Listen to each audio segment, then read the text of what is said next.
Сьогодні я хочу поділитися з вами історією про те, як змінюється інтимне життя у старшому віці, і як умови життя можуть впливати на сексуальність. Мене звати Тетяна, мені 55 років, і я хочу розповісти, як багато років я не могла знайти задоволення в особистому житті через труднощі, які ми з чоловіком переживали. Але тепер, коли ми стали старшими, все змінилося, і я зрозуміла, як важливо вчасно змінити підхід до своїх стосунків. Ми з Миколою разом більше 30 років. Наше життя було не таким, як у багатьох інших. Ми одружилися молодими, у нас народилися діти, і, здавалося б, все було чудово. Але з часом з'явилися проблеми. Робота, постійні стреси, труднощі з грошима – все це накладало свій відбиток на наші стосунки. Ми обидва були настільки зайняті вирішенням побутових проблем, що почали відчувати відчуження один від одного.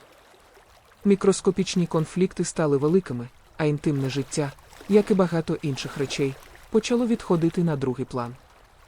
Я пам'ятаю, як усе стало здаватися важким. Вночі ми з Миколою більше обговорювали фінансові проблеми, ніж насолоджувались близькістю. Секс став для нас просто обов'язковою річчю, чимось, що робиться, бо так треба. Немає нічого гіршого, ніж робити щось механічно, без емоцій і задоволення. І це було нашою реальністю багато років. Ми просто не мали часу один для одного, а коли навіть знаходили час, то виявлялися виснаженими після важких робочих днів. Інтимні моменти втратили свою магію. У нашому домі було багато проблем, які ми намагалися ігнорувати. Всі ці роки ми більше переживали про те, як зводити кінці з кінцями, ніж про те, як радіти життю. Микола часто був роздратованим через роботу, я була втомлена від домашніх обов'язків, і ми не могли знайти часу для того, щоб просто побути разом. Сексуальні стосунки стали рідшими, а якщо і відбувалися, то без жодного емоційного зв'язку, тільки фізіологічна необхідність. І я почала відчувати, що цей стан став нормою. Крім того, через наші постійні фінансові труднощі я стала сумніватися в тому, чи можна взагалі розглядати інтимне життя як щось важливе. Я вважала, що головним є забезпечити дітей, зробити все для сім'ї, і секс якось відійшов на другий план. Ці роки виявилися дуже важкими для нашого сімейного життя, і я почала сумніватися, чи є у нас ще шанс щось змінити. Але все змінилося, коли ми з Миколою досягли старшого віку, і почали розуміти, що у нас більше немає стільки обов'язків і турбот, як раніше. Коли діти стали старшими, а ми з Миколою вже не мали таких фінансових проблем, як раніше, ми почали помічати, що в нашому житті з'являється більше часу для себе. Ми зрозуміли, що можемо витрачати більше часу разом, і не переживати через те, чи вистачить нам на все. Наше сексуальне життя змінилося, коли ми почали більше приділяти увагу один одному.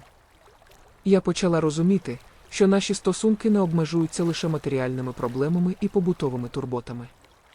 Коли ми нарешті змогли вирішити більшість фінансових питань і перестали хвилюватися за завтрашній день, ми почали відчувати себе більш вільними. У нас з'явився час, щоб повернутися до тих моментів, коли ми були разом і раділи кожному дню.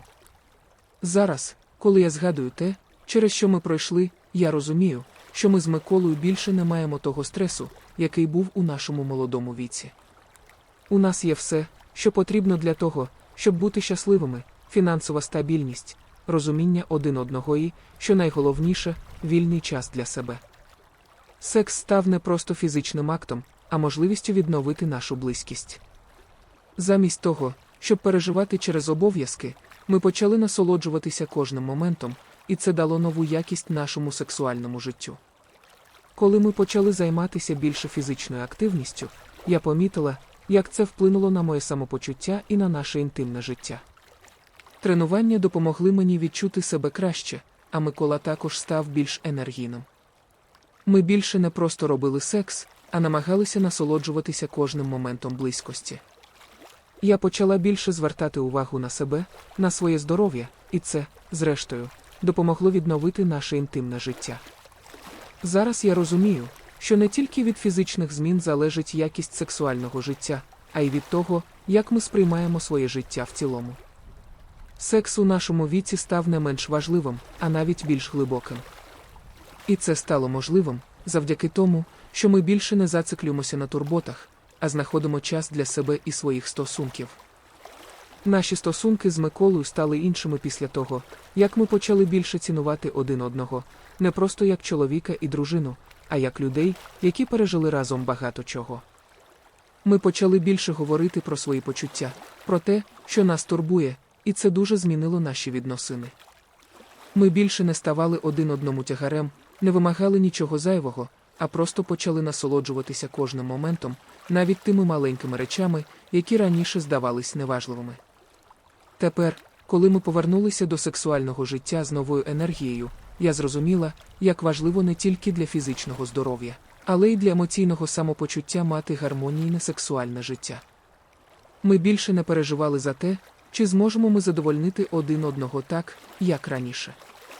Ми зрозуміли, що справжнє задоволення не завжди залежить від кількості, а від того, наскільки ми відчуваємо близькість і турботу один про одного.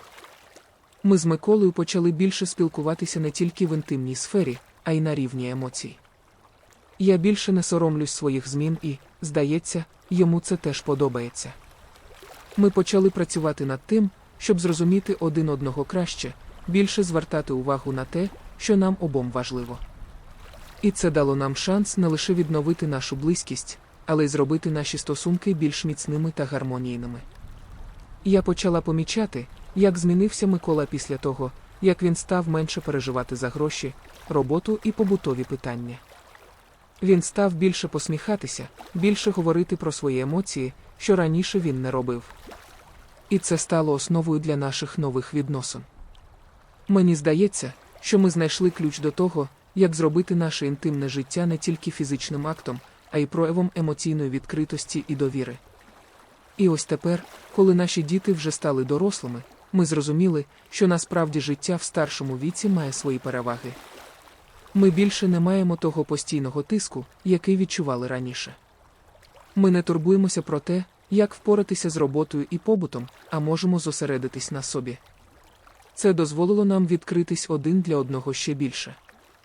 Зараз, коли ми знову почали отримувати задоволення від сексу, я не тільки відчуваю себе краще фізично, але й емоційно. Я зрозуміла, що сексуальне життя в старшому віці може бути таким же прекрасним, як і в молодості, якщо створити для нього відповідні умови. І ці умови – це не тільки фізичні, а й емоційні. Це розуміння, що ми з Миколою маємо одне одного, що у нас є час і бажання працювати над нашими стосунками. Тепер я розумію, що інтимне життя залежить не тільки від фізичного здоров'я, а й від того, як ми підходимо до нього емоційно. І якщо ми не переживаємо за матеріальні проблеми, якщо ми підтримуємо одне одного і зберігаємо інтерес один до одного, то навіть у старшому віці ми можемо мати повноцінне сексуальне життя. У нашому випадку, зміни в фізичному стані стали лише частиною процесу. Важливіше було те, що ми змогли впоратись з усіма труднощами, які виникали в нашому житті, і знову знайти шлях до інтимності. Тепер ми знаємо, що можемо не тільки мати хороші сексуальні стосунки, але й зберігати міцний емоційний зв'язок, який ми встановили, навіть коли наше життя було складним. З кожним роком я все більше переконуюсь, що секс – це не тільки про фізичний акт, але й про взаєморозуміння і готовність працювати над собою та стосунками. І я вдячна за те, що ми з Миколою змогли пройти через усі труднощі і зробити наше інтимне життя не тільки кращим, але й більш значущим. І якщо вам сподобалась ця історія, поділіться нею з друзями. Пишіть свої враження в коментарях і підписуйтесь на наші публікації. Не бійтеся змін, вони можуть принести вам більше радості і щастя, ніж ви очікуєте.